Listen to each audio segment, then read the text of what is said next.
guys, Ben from BVIP Tech back with another video. Sorry it's been such a long time since I've recorded anything. I've just been very busy and big life changes, which I'm not going to get into in this video. I'm going to change some things on the channel. Today what we're going to be doing is we're going to be doing my first unboxing for a while of a new smartphone, and I'm going to review it. The main reason for this is I want to get into some unboxing, some reviews, but also the accessibility side of technology, which is what this channel was designed for. So today what we're going to be looking at is the Kogan Agora XI smartphone. This is a pretty budget Android smartphone. Got a few reasonable features. It's not super powerful, but the main reason I want to test this out is to see what the accessibility is like and compare it with an iOS device. Today's going to be just an unboxing. I'm going to go through, see what's in the thing, set the phone up, see how we go. I'll use it for a few days and then I'll do a review. So let's get into it. All right, so here we go. We've got the smartphone here. We've got some specs down the front. You've got a 6.2 inch 16:9 display. You've got a dual camera on the rear. It'll take dual 4G SIM cards. You've got a 3800 milliamp hour battery, which seems like it should be a big battery, so hopefully it'll last for quite a long time. We've got an octa-core processor, and it will also do Google Play. On the side, we've just got the branding, same with the other side. The bottom just has the name of the phone, and on the back, it looks like just a wallpaper or something. So just to run through a quick few specs, it's got a 720p IPS display, which definitely isn't the most high resolution display ever, but what do you expect? This phone, as of the time that I purchased it, it was 169 Australian dollars. It does have a fingerprint scanner. It's got two rear cameras, a 13 megapixel, and then a 2 megapixel secondary camera. As I said, 3800 milliamp hour battery. It's running Android P, so it's not quite the latest, but without spending hundreds and hundreds of dollars as a test device, I didn't want to go and do that yet. I just wanted to see what was available at the moment.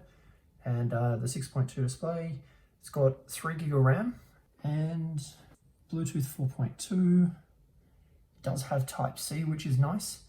The only other downside is with the wireless. It is only running BG and N, not AC, so I've only got the 2.4 Wi-Fi, which is not the greatest, but we'll deal with that. And that's the main specs. So what we'll do is we'll get into the phone and see what's inside. So let's see how we go for my first unboxing. Knife down there. Alright, tear this off. And how do we get into here? Looks like the mailman beat it up. Oh, that's right. Tape, and then we should be able to get in. All right, so as you can see here, not the best packaging in the world, but what do you expect from a cheap phone? Put that aside. In here we've got a SIM eject tool. Got a micro USB-C cable, it looks like. We'll open this up. Yep, USB-C to USB-A cable.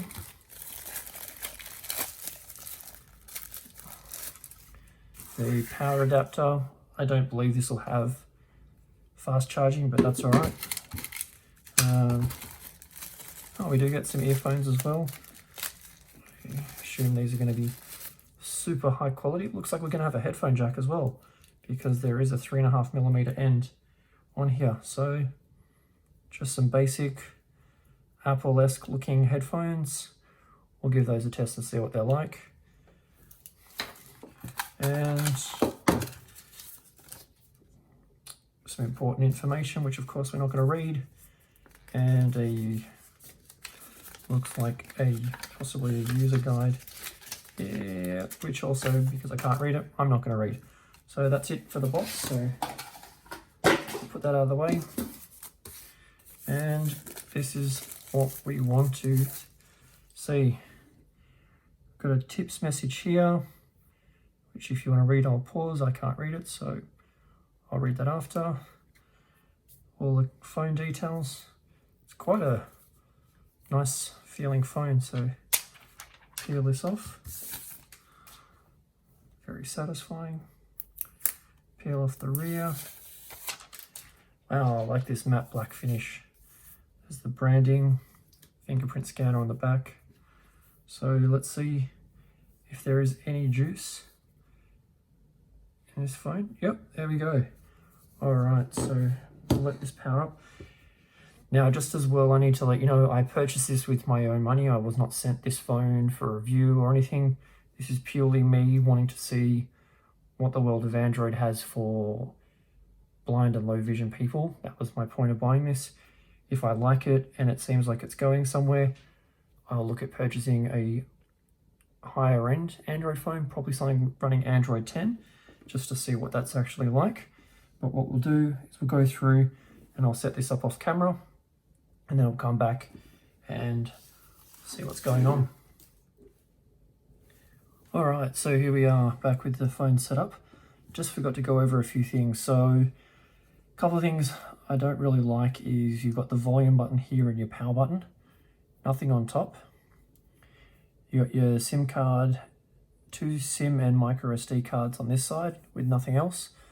On the bottom you've got your headphone jack, your USB-C port and your speaker.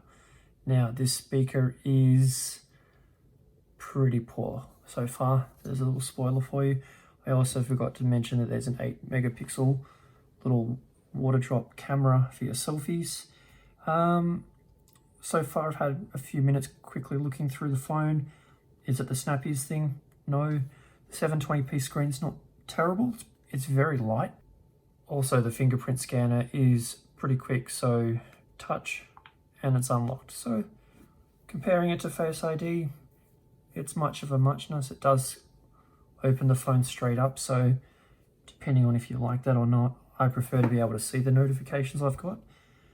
But anyway, so this is a quick look and unboxing of the Kogan Agora XI smartphone.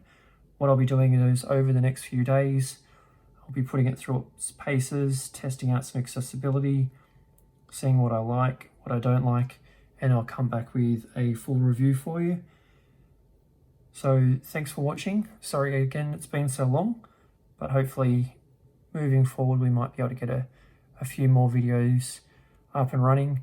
If you've got any questions about the phone, leave them down in the comments.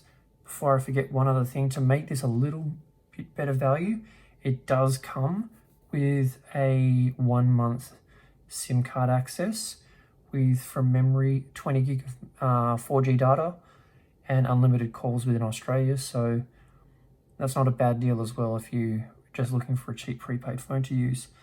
So as I said, we'll get more in depth later. Any questions, please leave them in the comments. I know it's been a while. If you want me to test anything on the phone, let me know. And share the video with anyone that you might think will find it helpful. Especially if you know anyone that's blind or vision impaired, because I think this is where my channel will be moving to more in the future, which is what I should have done from the start. But anyway, I do appreciate everyone who has been able to watch and come back. Thank you for any comments or feedback you have for me. And don't forget to like if you liked it, dislike if you didn't, subscribe if you want to see more things like this. And until next time, this is Ben from BPIB Tech, and I'll catch you in the next video. Thanks for watching.